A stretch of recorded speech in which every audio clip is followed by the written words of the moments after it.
राष्ट्रपाले आफै बहुमत ल्याएको छन्। बहुमत ल्याइसकेपछि 2/3 पुर्याउन त सहयोग चाहिन्छ नि। 2/3 सहयोगमा उहाँले संविधान संशोधन गर्न चाहनुहुन्छ भने हाम्रो साथ हुन्छ। प्रदेश संरचना खारेज गर्नुहुन्छ भने हाम्रो 5 जना सांसद लगेर उहाँलाई गाभिदिन्छु, हामी पुर्याइदिन्छौँ 2/3। यदि उहाँले हिन्दू बुद्ध किराँत सहितको वैदिक सनातन हिन्दू अधिराज्य सबै धर्मलाई समान हुने गरेर, कसैलाई असमान नहुने गरेर हिन्दू बुद्ध किराँत सहितको वैदिक सनातन हिन्दू अधिराज्य घोषणा गरेर संविधान संशोधन गर्नुहुन्छ भने हाम्रो साथ हुन्छ।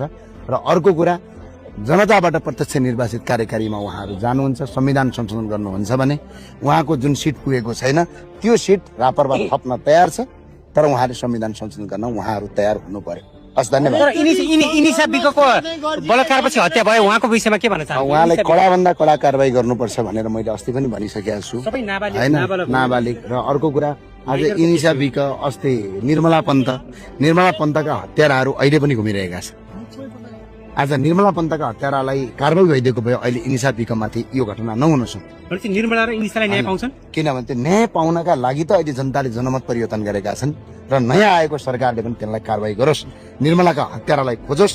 खोज्ने कुरामा कहीँ यदि साथ दिनुपर्ने आवश्यकता ठहरिन्छ भनेपछि त्यहाँ हामी तयार छौँ। भनेपछि अबको सरकारबाट नेपाली जनताले आश राख्ने समृद्धिको यात्रामा भ्रष्टाचार अन्त्य हुन्छ देशमा? अब यो सरकार बनिसकेपछि 6 महिनापछिको प्रश्न हो। अहिले सरकार जनताले जिएका छन्, जनतालाई धन्यवाद दिने हो। र नयाँ सरकार स्थायी बनेको पहिलो पटक बन्दैछ धेरै लामो समय पछाडि, त्यसका लागि हामीले शुभकामना दिनुपर्छ र साथ दिनुपर्छ। भनेपछि जुम्लामा स्याउ र अब जडीबुटीको बजारीकरणमा समस्या हुने भएन, फेरि ज्ञानेन्द्र साईको उदय त भयो नि? होइन, मेरो त भयो, तर सरकारमा हुन्छ कि हुन्न, तर भएन भने खबरदारी छोडिँदैन, थ्याङ्क यू। संसदमा आवाज छोडिँदैन।